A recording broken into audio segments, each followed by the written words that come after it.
final point on this, I think there has to be some sort of more creativity between the Philippines and the United States and how it is approaching the issue. We've already known that President Marcos has said that if there is one casualty, that is a red line for the Philippines, meaning to say we will invoke the Mutual Defense Treaty with the US.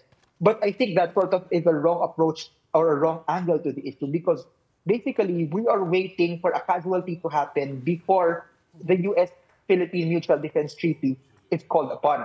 But if you look at the way that China has operated, it is already trying to exercise control over Second Thomas Shoal, within which the BRP Sierra Madre is located.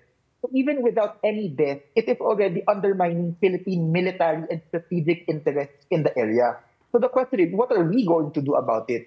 So I think in this regard, the Philippines and the US would consider trying to fast-track implementation, not just of the EDCA, but also forward deployment of assets in the West Philippine Sea area. Of course, this depends on the level of comfort of the Philippines, what type of US assets we are willing to host in the country, what type of assets the US is willing to send to the Philippines. So there has to be some sort of re-establishment of strategic deterrence with respect to China, that, okay, you harass us at the tactical level, at the strategic level, the Philippine-US alliance will continue to grow stronger.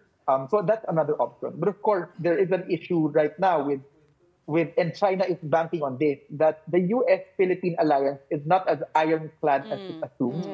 That the Philippines will be intimidated, right? That if we're intimidated, we will back down from this. We won't fall on the United States. So that's a major issue right now. Right.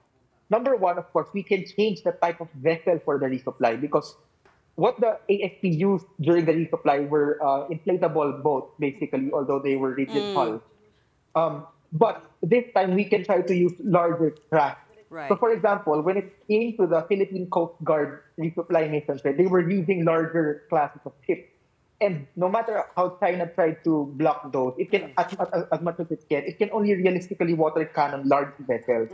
The reason why China was able to board the Philippine resupply was because they were on small inflatable vessels. Right. So essentially, I think that's a big calculus. So of course, if the Navy is willing to up the ante on this and actually call China's bluff, will China actually board a Philippine Navy vessel in a resupply? I think that's something the Philippines can do. Right. That's a very good. Secondly, secondly, I think what the Philippines can do in terms of this resupply, of course, is to basically try to continue more precise airdrops in the area, because right now the main problem is that when the Philippines does the airdrop will scatter over the nearby waters around Sierra Madre, and they have to pick it up. Yeah. So it's also a technology issue, right? That we can perhaps use airlift vessels that have the capability to precisely drop them on Sierra Madre.